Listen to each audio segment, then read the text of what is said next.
Bom dia, boa tarde, boa noite. Sejam bem-vindos a Cinema Brasileiro, o podcast que vai te levar para dentro dos filmes, personagens e histórias por trás do cinema nacional. Eu sou Lino Meirelles e hoje tem filme. Pá, que guri bonito! É o filhinho da Ana. Ah, é? É.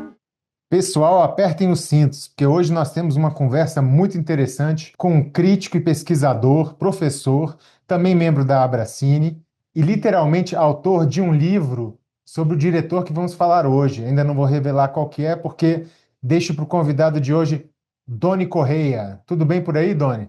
Tudo bom, meu caro? Muito bom estar aqui contigo, bater esse papo sobre esse grande diretor e agradeço aí o convite. Com certeza vai ser um papo bastante instigante. Onde você está? Eu tô aqui em São Paulo, tá friozinho, férias escolares agora, a gente que é professor dá aquela aproveitada para dar uma desacelerada e aproveitar aí o lançamento do livro, né? Sobre esse diretor que já faz parte das minhas pesquisas, assim, há mais ou menos 15 anos, de uma maneira mais séria, e nos últimos 6 anos aí me dedicando à escrita desse livro. Então, acaba com suspense, apesar de estar no título do episódio. Conta para o nosso ouvinte qual filme que nós vamos falar hoje. Pois é, a gente vai falar sobre Walter Hugo Cury, né, esse diretor paulistano aí, falecido em 2003, que faz um tempo aí já está meio fora de circuito, e eu tento trazer um trabalho de redescoberta aí com esse livro, dando aí algumas chaves interpretativas para os novos cinéfilos que hão de surgir, e a gente vai falar sobre o filme Amor, Estranho Amor, que é a pedra no sapato da carreira do Cury e polêmico, como sempre, mesmo depois da Xuxa ter feito as pazes com essa obra, né? Exatamente, o filme que estrelou Xuxa Meneghel, juntamente com Tarcísio Meira, Vera Fischer, o Mauro Mendonça, enfim. Eu assisto filmes do Walter Hugo Cury há um tempo já, né? E quando eu penso no nome dele, quando alguém me fala, pergunta assim sobre Walter Hugo Cury, o que eu acho dos filmes, eu sempre digo a mesma coisa. É o nosso maior freudiano. Uhum. Não sei se você tem uma perspectiva sobre isso, mas essa linha certamente apresenta muita possibilidade para a gente falar sobre a sinopse desse filme Amor, Estranho Amor. Não, sem dúvida, né? O Cury, ele tem um pé muito forte, né? O cinema do Cury tem um pé muito forte na filosofia, na psicanálise, e ele é muito junguiano também, né? Além de freudiano, ele também bebe muito na fonte de Jung, mas eu acho que aqui, em Amor, Estranho Amor, a base, né, da discussão que ele traz para a gente, ela sem dúvida alguma, de um viés muito mais freudiano, porque vai trabalhar com questões da descoberta de um garoto, da relação dele com a mãe dele, dessa perspectiva meio nietzschiana do eterno retorno, né? Aquela coisa de você se desfazer para depois se refazer de novo. Então, todas essas questões assim muito metafísicas e muito psicológicas sempre estiveram muito atrelados aí ao cinema do Cury. E acho que Amor, Estranho Amor é um filme que acabou sendo mal interpretado, não na época do seu lançamento, mas pouco depois, por questões que a gente ainda vai discutir, acabou sendo mal interpretado e sendo visto como um mero filme explorativo, né? Um filme que explora aí a nudez de uma moça que estava ali despontando para o sucesso, a relação dela no filme com um personagem mais jovem, né? Um adolescente, mas que tudo isso, na verdade, mostra que o filme ele é absolutamente curiano, ele está inserido dentro da poética do Cury sem tirar nem pôr absolutamente nada, né? E é uma pena que o filme acabou sendo marcado por uma série de questões extrafílmicas, né? E não em relação à qualidade do filme ou em relação ao que ele representa para o cinema do Cury, para o cinema brasileiro, mas em relação ao que, de certa forma, uma parte da mídia acabou construindo em prol justamente de um factoide, né? De uma notícia, e que acabou sendo, de alguma forma, abraçada pelos próprios envolvidos aí nas rusgas e nas celeumas suscitadas poucos anos depois do lançamento do filme, né? Eu acho toda essa história extra-filme assim. Eu acho curioso, porque eu acho que ela está presente no filme também. Eu fiquei chocado até, porque eu vi esse filme muito tempo atrás, né? Obviamente estudando cinema, e tinha alguns anos que eu não o revia. E revendo ele hoje, ainda assim, eu fico muito surpreso com a provocação que ele consegue botar na tela. Eu empatizo, de certa forma, com todas as controvérsias que vêm depois, porque o filme é um filme muito arriscado e um filme muito interessante. Existem inúmeros filmes bem simples assim que nem convidam tanta controvérsia, mas acontece. Mas uma das coisas que eu acho interessante desse filme é exatamente esse convite que ele faz ao controverso. Você já pensou nos problemas que nós podemos ter se descobrirem que estou com uma criança aqui dentro? Não se preocupe. Eu levo ele de volta. Que o filme se passa todo dentro e no arredor de um casarão paulista, né? Um casarão histórico paulista que em dois momentos. No primeiro momento, um senhor mais velho vem fazer um tour do casarão vazio, e isso rapidamente é linkado com a figura de um menino, uns 40, 50 anos antes, sendo depositado no mesmo casarão pela avó para encontrar a mãe. A mãe trabalha nesse casarão, que nada mais é do que um luxuoso bordel, né? Uma casa de prazeres, digamos assim. Casa de lustres soberanos, como diria Baudelaire, né? Ocupado pelas mais finas acompanhantes e frequentado pelos mais poderosos políticos da época. Nós hoje brindamos com este maravilhoso champanhe. Mas amanhã pela manhã, logo cedo, todos nós, de maneira modesta, mas persistente, tomaremos o nosso café com leite. E aí o menino é depositado lá. A mãe é uma prostituta que trabalha lá, a mãe é amante de um poderoso político paulista que está planejando receber um político de um outro estado para agraciar-lhe com um presente, uma virgem núbia, vinda de Santa Catarina.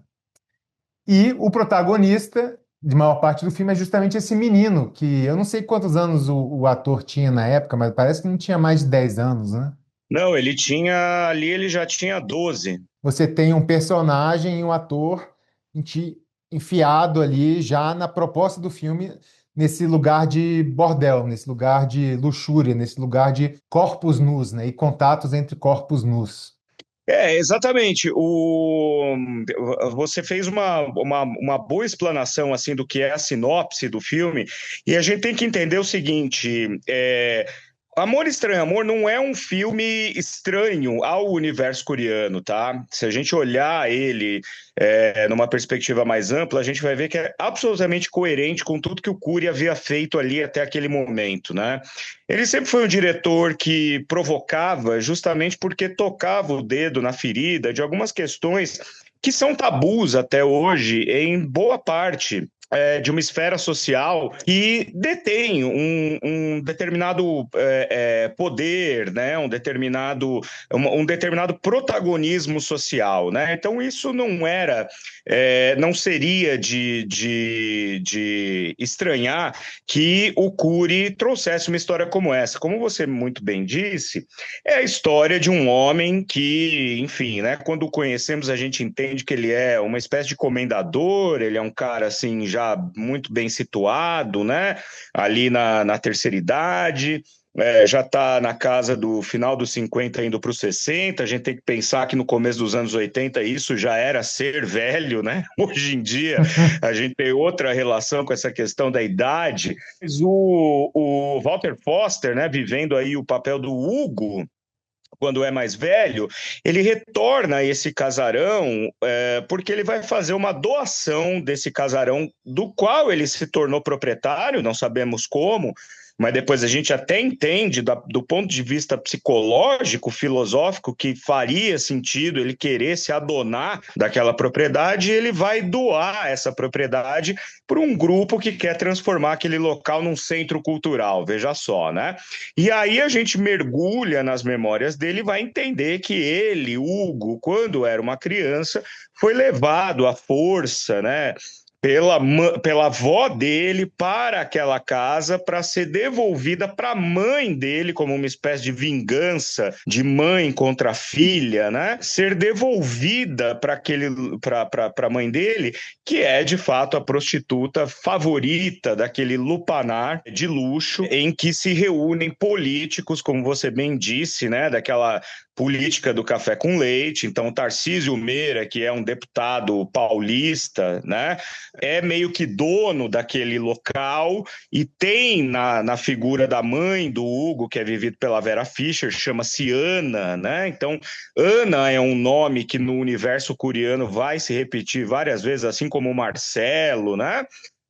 Que é o personagem ali que todo mundo conhece, mas as Anas do Cury têm um papel muito importante e Vera Fischer é uma dessas Anas, recebe o filho dela no momento assim, não podia haver momento pior para o filho dela ter sido levado para lá, porque de fato vai haver uma festa ali em que esse personagem vivido pelo Tarcísio Meira, que é um deputado paulista, vai receber um deputado mineiro, vivido pelo Mauro Mendonça, como uma espécie de, assim, como numa festa para que façam as pazes e se aliem contra o governo de Getúlio Vargas, né? Porque a gente sabe que o filme se passa ali na noite do dia 10 para o dia 11 de novembro de 1937. É muito importante saber isso, né? Porque é nessa data que acontece o golpe do Estado Novo. Aquela coisa do Plano Cohen, forjado para que, então, o Getúlio Vargas tivesse em mãos ali uma prova que foi completamente articulada internamente no governo dele, de que judeus comunistas estariam tentando tomar o poder no Brasil. Isso dava a ele legitimidade para dar um golpe de Estado dentro do golpe e iniciasse a partir dali o Estado Novo. Então veja quanta coisa extrafílmica, né, histórica está acontecendo ali naquele ambiente em que o Hugo é uma criança de 12 anos e precisa ficar escondido, porque a Ana não quer que ele... Por um lado, ele não quer que ele seja visto pelos outros e pelas outras que estão ali, porque é um momento muito delicado da política nacional. Por outro, ela não quer que o filho entenda o que é que está acontecendo ali. Mas o pomo da discórdia vai ser justamente o presente que o personagem do Tarcísio Meira vai dar para o personagem de Mauro Mendonça, que é uma prostituta vinda do Sul chamada Tamara, uma virgem, talvez, né? Vendida como uma virgem ali. O superpoder dela é que sempre que ela transa parece que é virgem. Não sabem se é uma coisa anatômica, se é uma coisa de nascença. E o que é que a moça tem assim de tão especial? Por alguma razão que ninguém conhece, um defeito físico, alguma coisa assim, a moça parece estar sempre virgem. E é esquisito isso, né? Porque também já traz para a gente outro indício dessa questão altamente psicológica, que é a questão da virgem, a questão da... Hoje a gente poderia, né, falar da tal da novinha, né, que é uma espécie de símbolo aí da virilidade de um homem mais velho, conquistei uma novinha, né? Então ali tem isso no entorno da Tamara. E a Tamara é uma pessoa que é extremamente ambiciosa. Ela sabe que ela está num lugar que ela pode ali chegar a ser uma Ana, como chega no final do filme, né? Ela pode galgar lugares de protagonismo naquele prostíbulo, e ela não vai poupar ninguém nem nada para isso, nem que ela precise seduzir o pequeno Hugo, que é filho da Ana, né?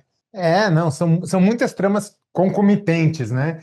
Isso que fascina sobre esse filme, sobre a complexidade narrativa desse filme. Em uma metáfora até apta dos dias de hoje, você tem a tentativa de um costuro de alinhamento político, Aham. onde um político está tentando costurar uma aliança com o outro, Por meio da prostituição. num bordel, num puteiro. Isso é simbólico, né?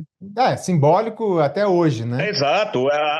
A promiscuidade no ambiente político, a gente vê aí, outro dia estava, né? Você que está em Brasília, sabe, outro dia, o ano passado, né? Uma comissão de prefeitos que foi fazer uma reunião no Congresso e depois foram pegos numa festa, num prostíbulo de luxo aí de Brasília, né? Então, existe isso, quer dizer, o sexo ele passa a ser também flagrantemente visto como uma moeda de troca, né? Entre o poder, né? No poder. Exato. Você tem, além disso, esse menino que ele é ele é o único metafórico de uma inocência Sim. dentro de um antro de luxúria, né? E perversidade, não só perversidade, perversidade entre aspas, né? Não só de perversidade sexual, mas de poder e de dinheiro, né? Sim. Na figura desses políticos. E você tem ainda essa terceira trama, é uma coisa quase All About Eve. Qual que é o nome daquele filme onde A Malvada.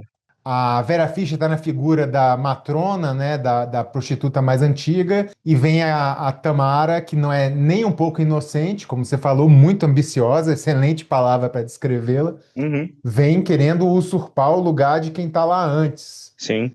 E vê no menino uma oportunidade de fazer isso, né, de tirar a Ana, a Vera Fischer, da sua própria sanidade. No cinema, muito se comenta, muito se vê o triângulo amoroso. Uhum. Mas nesse filme eu vejo um quadrado amoroso, onde a Vera Fischer faz casal com Tarcísio Meira, né? Acho que eu nem lembro do nome do personagem dele, porque ele é tão Tarcísio Meira que nem importa. E aí a Tâmara vai atrás do Hugo, o filho da Vera Fischer. Então você tem um paralelo ali de casal, os mais novos com os mais velhos. Sim. E você menciona também os nomes, né, nos filmes do Curi, e ele é tido como um daqueles diretores que criou um alter ego no cinema, Uhum. que é um personagem que geralmente se chama Marcelo em vários filmes. Exato.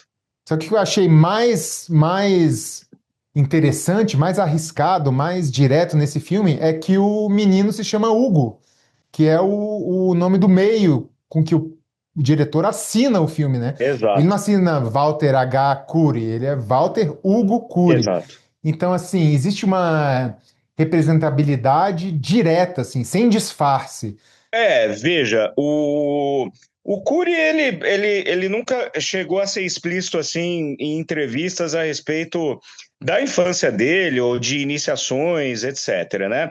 Mas tem algumas coisas aqui que a gente pode comentar a respeito disso, né? O personagem Marcelo, ele é um personagem que ele é extremamente mutável, né? Quer dizer, ele pode ir de um adolescente perdido, como no caso de O Último Êxtase, para um industrial, um empresário bem-sucedido, como em Eu, como em Eros, o Deus do Amor, que é feito antes, né, de Amor Estranho Amor.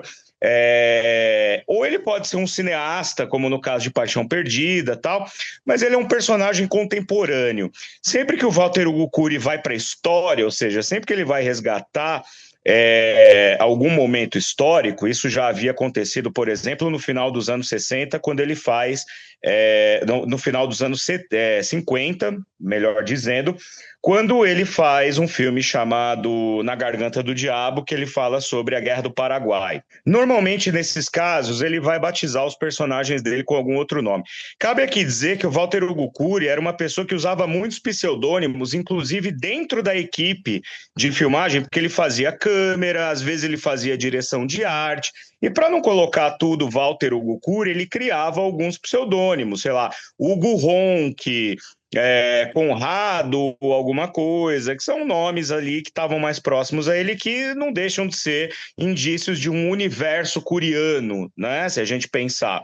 Mas esse filme, veja, ele nasce de uma maneira absolutamente fortuita, né? Porque Amor Estranho Amor era para ser um curta-metragem, né? Era para ser um curta-metragem dentro de um longa-metragem composto de episódios. A gente sabe que na história do cinema brasileiro, muitas vezes a gente tem ali nos anos 70 e começo dos anos 80, filmes que eram feitos de episódios, né? Então você tem lá 3 episódios que juntos dão 90 minutos, é o tempo de um longa-metragem.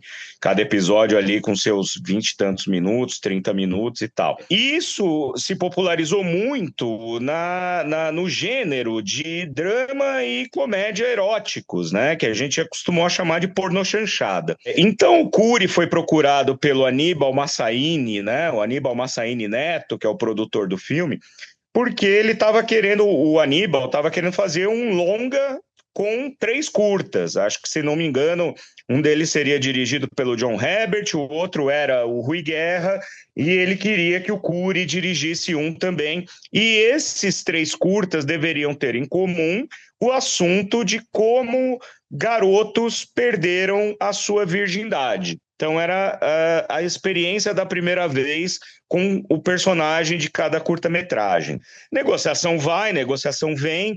O Cury não conseguiu andar aliás, o Aníbal não conseguiu andar com esse projeto, mas o Cury tinha algumas ideias, né, várias ideias de garotos, né, que eventualmente acabavam descobrindo o que era a atração pelas mulheres por meio da babá, por meio da cuidadora, por meio da mãe, enfim, né? E que ideias que, na verdade, ele foi utilizar muito depois. Mas no caso do Amor Estranho Amor, ele escreveu um curta e ele queria a Vera Fischer para o papel da Ana, mostrou para a Vera Fischer.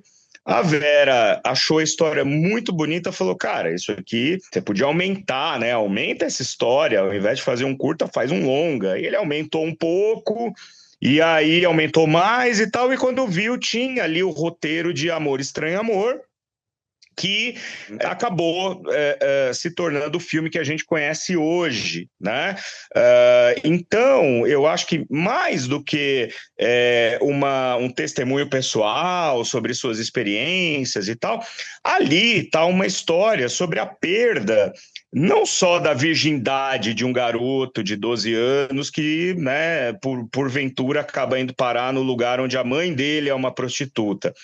Eu acho que ali, mais do que a virgindade, o Hugo do filme perde a inocência do mundo. Ele vê naquela noite que o mundo dos adultos é um mundo feito de negociatas, é um mundo feito de acordos espúrios, de acordos sujos, e, né?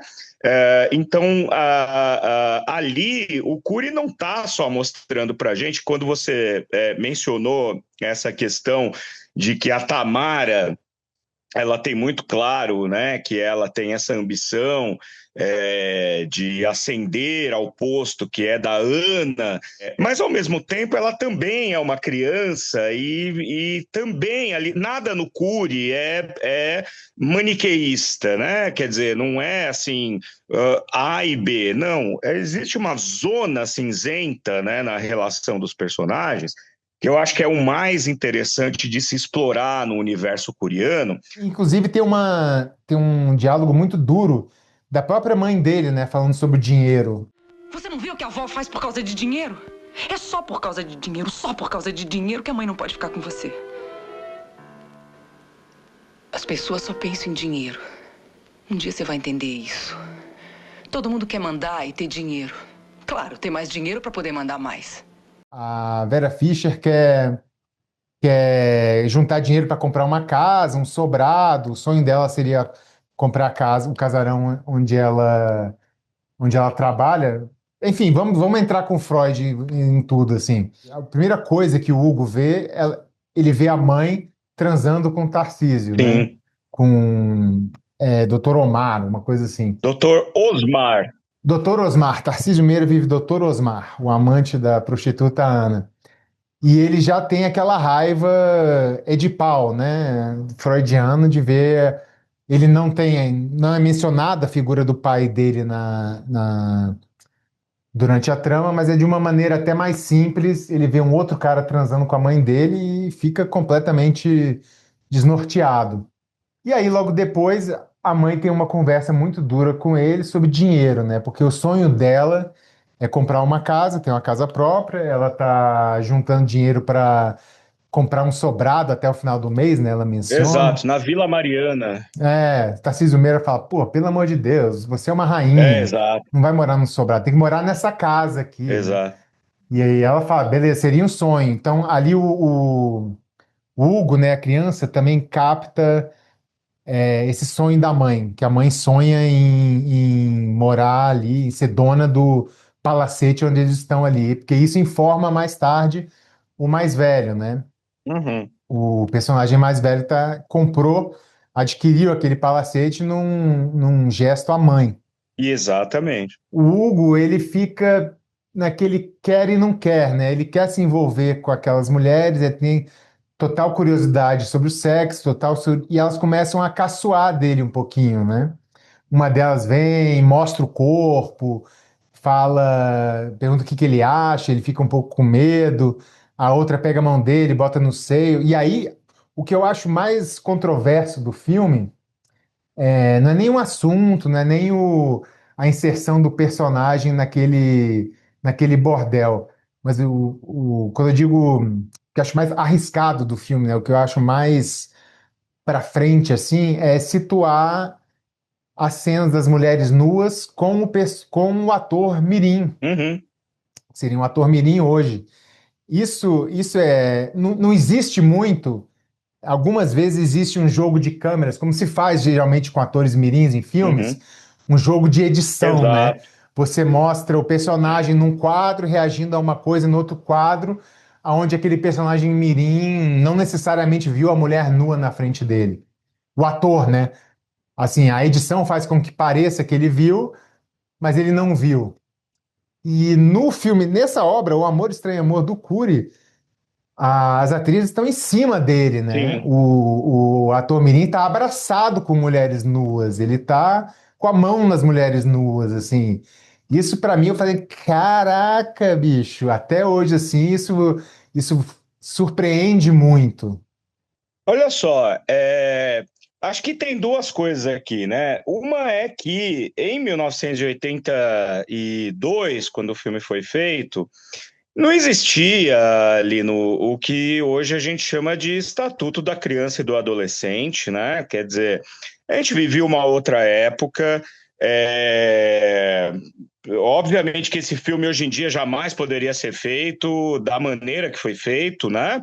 Mas, por outro lado, a gente tem que pensar que a gente está falando de uma obra cinematográfica, né? A gente está falando de um filme, de um diretor que sempre foi muito respeitado pela maneira como tratou suas atrizes, seus atores, né? Pesquisando para poder escrever o livro, entrevistei algumas das atrizes que trabalharam para o Cury, e é impressionante como todas falam da candura do Cury, né? Da sofisticação dele, do cuidado, da elegância. Um lorde. Um lorde, exatamente, né? Da inteligência, da intelectualidade e tal. E o Marcelo Ribeiro me disse que, à época, quando ele foi convidado para fazer esse filme, porque para fazer Eros ele passou por uma bateria de testes, mas para Amor Estranho Amor ele foi chamado direto, né? O Cury falou: não, eu quero ele, né, para fazer o papel do menino. Em nenhum momento a coisa foi feita de maneira à revelia do que seria realizado em cena. Então, Marcelo me disse, ó, meus pais sabiam como que ia ser o trabalho, o Cury me explicou como é que ia ser, eu sabia que eu estava numa cena, eu sabia que aquilo era cinema, eu sabia que aquilo estava sendo feito por arte, porque era um filme do Walter Hugo Cury, o Cury sempre filmou as suas atrizes como se filmasse uma escultura grega, então não era bagunça, né? Quer dizer, eu acho que o que pega hoje em dia é as pessoas falarem assim, mas é uma esbórnia, né? Quer dizer, o menino estava ali exposto a uma esbórnia.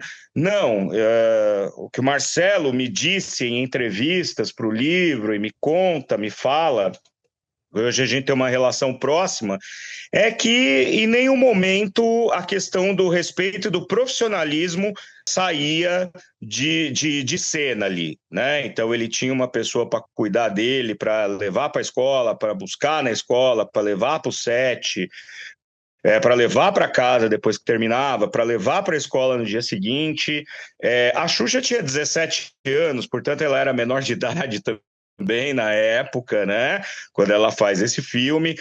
O Marcelo sempre falou muito bem da Xuxa, falava, a gente era que nem dois moleques, ficava lá nos intervalos das filmagens, os dois, um zoando o outro, porque eram duas crianças, né?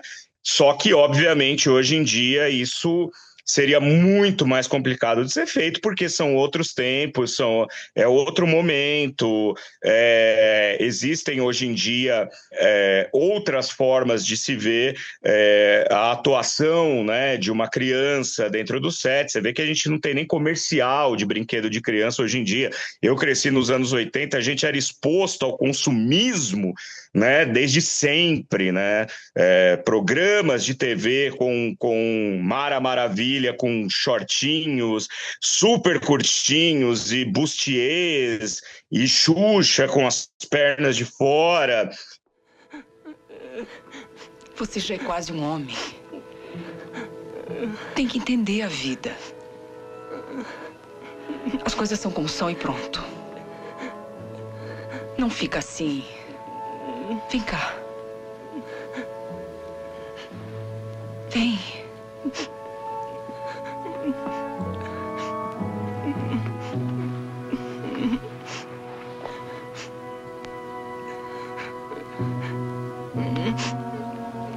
Você entendeu tudo. Eu tenho certeza que você entendeu tudo. Para mim, o momento mais forte do filme é quando o Hugo transa, metaforicamente, com a mãe, né? Que é uma cena muito mais provocativa e que nunca ninguém falou nada dela, né? A Xuxa fez a profecia da Tamara, né? Ela tomou o holofote completo da Vera Foi, Fischer, isso. mas na verdade essa cena aí para mim é a mais pesada, assim, a mais até conceitualmente, né, para o próprio filme, porque ela Uhum. completa a metáfora freudiana do filho querer consumar o ato com a própria mãe. Não, na verdade, assim, eu nem acho ela pesada, não, para te ser sincero, sabe? Eu acho ela muito poética, claro, ela é provocativa, né? Porque o Cury era provocativo no cinema dele, mas a gente tem que entender que esse é o momento na história em que o filho retorna ao útero da mãe e a mãe traz o filho de volta para si, para protegê-lo daquele mundo que ela não quer que ele conheça, mas que ele fatalmente já conhece e conheceria de alguma outra forma. Ou seja, aquele impulso que a mãe tem de poupar o seu filho das mazelas do mundo, e aquele momento em que o filho tem o seu último suspiro de inocência quando retorna para o útero da mãe. Então, por isso que a gente tem uma imagem linda que lembra, inclusive, a Pietà, né? Se a gente olhar a Pietà de Michelangelo, né, com Jesus ali no colo da Virgem Maria, a gente vai ver que o Cury, a moda dele, recriou essa Pietà, dando a entender, metaforicamente, que o menino está ali retornando para o útero da mãe, que é o que a mãe queria, que aquele menino nunca tivesse sido exposto àquela maldade que enseja aquele mundo em que ela vive, né? É claro que é uma cena polêmica, é claro que é uma cena forte, é uma cena provocativa, mas é uma cena, ao mesmo tempo, extremamente poética. Sim, ela completa várias das histórias, né? Ali, inclusive, a Ana retorna ao seu lugar Exato. acima da Tamara, né? Que a Tamara também deita no Hugo Isso. no momento anterior do filme. E ali a rainha volta a ser rainha, né? Digamos assim. Eu menciono o Freudiano, que agora completou o ciclo aí, a gente narrando o final do filme, Mas uma outra palavra para descrever o cinema do Curi é exatamente essa ideia de clássico, né? De classicismo, Uhum, de um classicismo até europeu, né? Da Grécia Antiga. Você usou uma palavra de estatuário. Eu acho que significa, eu acho que eu consigo trazer essa palavra por algumas dificuldades que eu vejo no Curi ter uma aceitação do público, né? uhum. Que o público, o espectador do filme dele, metaforicamente, ele usa muito essa estética de estatuário nos filmes dele, né? As posturas dos atores. Ele é um cineasta que trabalha muitos olhares. Então, os olhares dos atores, postura mesmo, o jeito deles se portarem em cena, o jeito deles darem o diálogo, eu acho que tudo remete a um tipo de estatuário que aí serviu um pouco para enrijecer a estética dele no cinema, talvez. Eu vejo uma dificuldade nele ser visto hoje por cinéfilos mais jovens, e eu acho que eu consigo, nessa imagem do estatuário, dessa busca da referência clássica dele, ver tanto dos tempos dos filmes, quanto nos diálogos dos filmes, quanto na arquitetura imagética dos filmes, e quanto na maneira dos atores de se portarem nos filmes dele. Todos eles remetem a um certo estatuário grego. O Curi não é um cineasta fácil, né, Lino? Se a gente pegar assim a obra dele, a gente vai perceber que existia ali uma preocupação em fazer com que o espectador saísse daquele seu lugar de conforto. A própria abertura de Noite Vazia, a gente tem ali algumas estátuas quebradas, que não são estátuas gregas, né? Não é aquele estatuário grego, mas poderia até se remeter a essa referência. Os filmes do Curi não são filmes fáceis, né? Eles parecem muito fáceis, eles parecem muito simples, porque alguns deles trabalham com 3 personagens, 4 personagens no máximo. Então parece que tudo ali está muito dado, mas a verdade é que o Curi trabalhava uma espécie de metafísica por meio do cinema. É como se ele estivesse tentando trazer para o espectador a possibilidade de compreender questões mais profundas sobre si e sobre o mundo em torno, né? Uma postura filosófica, uma postura metafísica, por meio justamente dessa montagem, por meio dos olhares, por meio dos gestos econômicos, por meio dessa interação minimalista, e que, na verdade, é uma herança que o Curi traz do cineasta favorito dele, que não era o Bergman, era o Antonioni, né? Embora o Curi tenha sido chamado de o Bergman brasileiro até o fim da vida, ele dizia, sim, gosto muito, admiro o cinema do Bergman, mas nem é minha principal referência. Minha principal referência é Michelangelo Antonioni, né? Que trabalha aquele tempo morto, que trabalha aquele ambiente em que parece que nada está acontecendo, mas tudo está acontecendo, né? O Curi falava muito isso, né? É um cinema de clima, ou seja, não é necessariamente um filme feito de ações, mas de climas psicológicos, climas vivenciais, climas relacionais que vão se acumulando até o desfecho. Nesse sentido, eu acho que a gente poderia pensar nessa herança, né, da arte clássica, etc. Quando a gente vai a um museu, que a gente vê, sei lá, uma Vênus de Milo, que a gente vê um Davi de Michelangelo, a gente está vendo aquela escultura ali parada diante de nós, que parece só um pedaço de mármore esculpido com maestria, né, nas suas formas físicas, mas ao mesmo tempo aquilo traz uma história, aquilo traz uma vivência, aquilo traz um registro temporal, né? E esse registro temporal, ele é muito maleável, ele varia de espectador para espectador, cada espectador vai ser tocado de uma maneira por aquela imagem.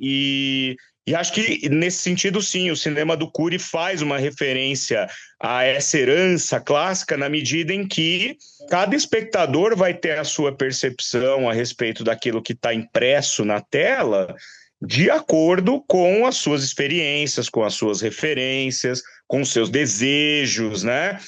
O Cury trabalha muito com a questão do desejo implícito, desejo oprimido, não à toa que ele tem um filme de 75 chamado O Desejo, né, que eu já falei. Uma outra palavra que eu penso é muita precisão, né? Precisão de movimento, precisão de palavra. Eu fico feliz com essa metáfora para o cinema dele, porque eu acho que Sim, ela também estabelece o que pode ser não atrativo para muita gente, né? a gente não pode esquecer também, só pegando um gancho aqui, que o Cury tem uma semelhança, ainda que não explícita, mas inclusive na forma de pensar, com o Andrei Tarkovsky, né? Porque há uma citação com a qual, inclusive, abro o livro, né? O Cinema de Walter Hugo Cury, que está sendo lançado agora pela Cossack Edições, em que o Tarkovsky, no livro Esculpir o Tempo, olha que bonito, Esculpir o Tempo, né?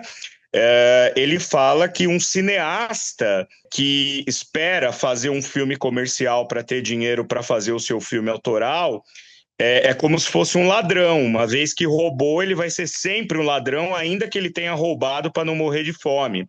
Isso em 1985. Só que 5 anos antes, o Cury, numa entrevista para o Fassoni, Orlando Fassoni, falava a mesma coisa. Falava, eu não acredito numa pessoa que diz que vai fazer uma obra porque é importante agora, porque dialoga com os colegas, porque está na moda e tal, para depois fazer o seu filme que de fato diga algo em que ele acredita, né?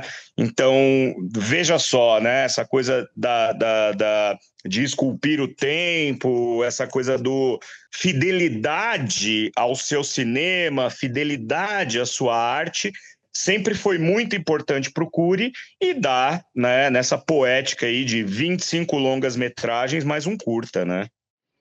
De qualquer forma, as eleições estão marcadas e as alianças têm que ser feitas agora, antes que outras pessoas se precipitem. Para mim, o apoio de Vinícius Matos é absolutamente fundamental. O estado dele é capaz de decidir o resultado. Nós dois juntos somos imbatíveis. Literalmente imbatíveis. Eu sei disso também. O que está em jogo, Laura, é o poder maior. O primeiro lugar. Todo o poder. Assim, você lembra de ver esse filme pela primeira vez? Eu devia ter uns 14 para 15 anos, eu já sabia, isso eu estou falando de meados dos anos 90, né? Eu já sabia da polêmica, já sabia dos problemas do filme, e, né, a coisa toda da Xuxa, ter embargado o filme e tal. E estava começando a conhecer Walter Hugo Cury e na locadora do meu bairro tinha esse filme e eu ali muito envergonhado, né, muito assim acanhado, peguei e levei na bancadinha junto com outros filmes no meio para ver se passava desapercebido.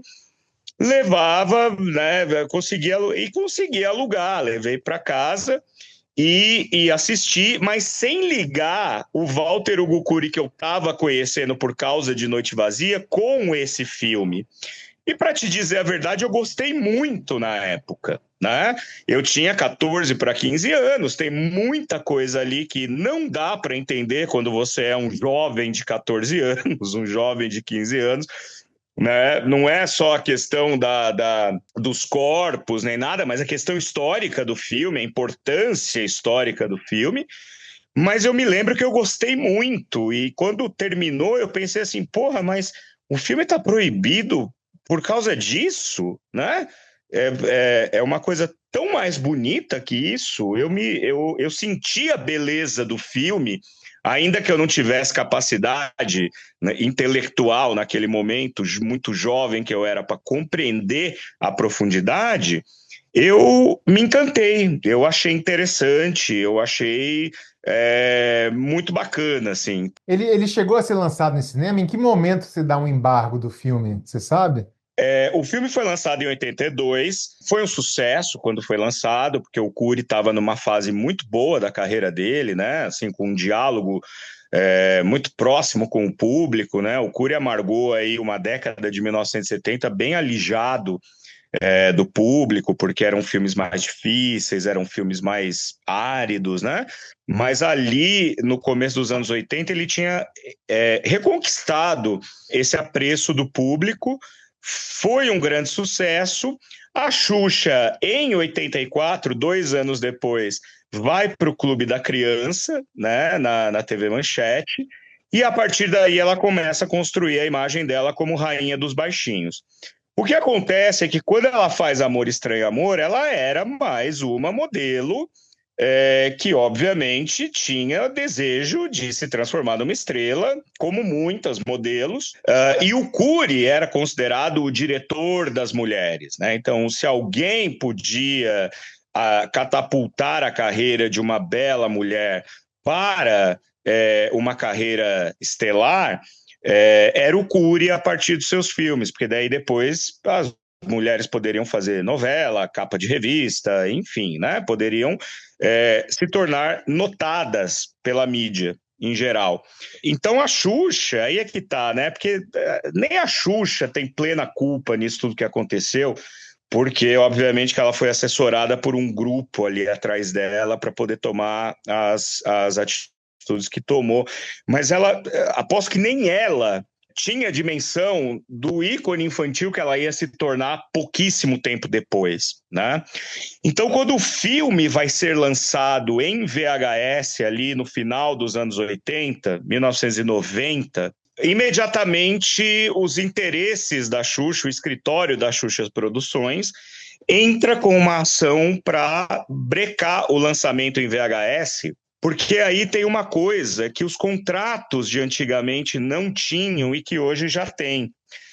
Porque ela cedia a sua imagem para uma obra veiculada no cinema e talvez na televisão, mas não no VHS, porque em 82 o VHS estava engatinhando aqui no Brasil.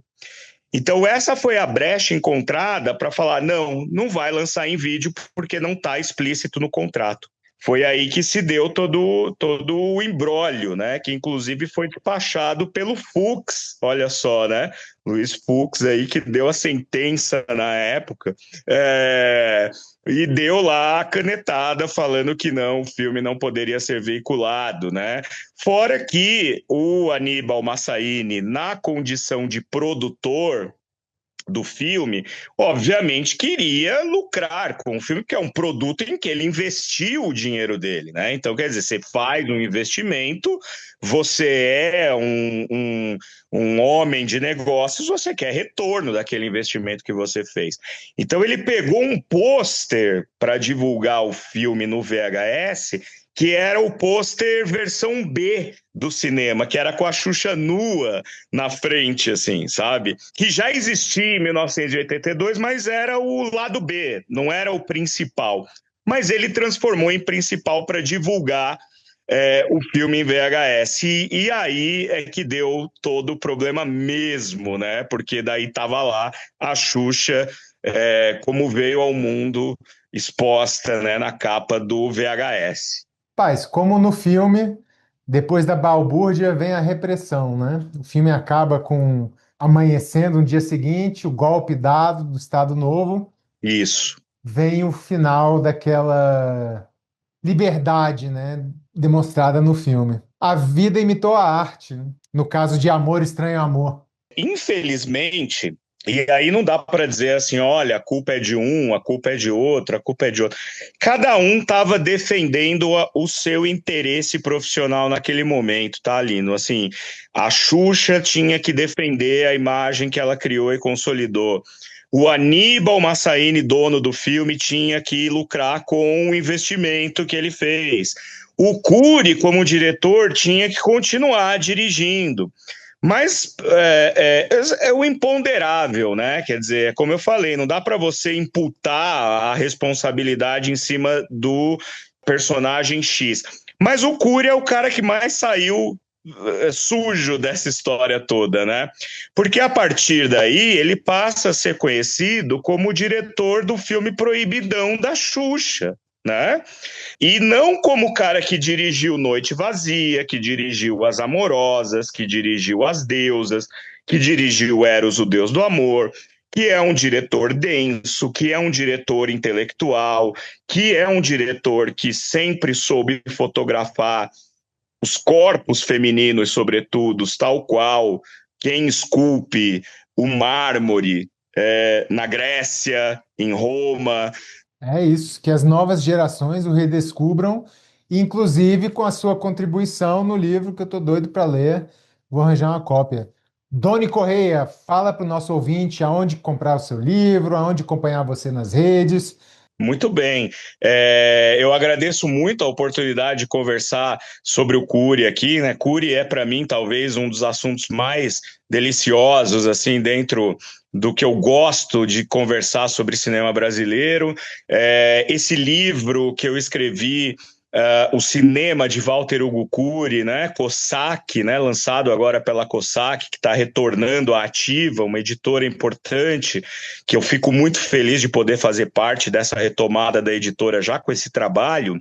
É um livro escrito ao longo de 6 anos, né? Desde que eu tomei contato com o acervo pessoal do Walter Hugo Cury, que hoje é mantido pela família dele, né, administrado pelo neto dele, o Wagner Cury, quem administra o acervo.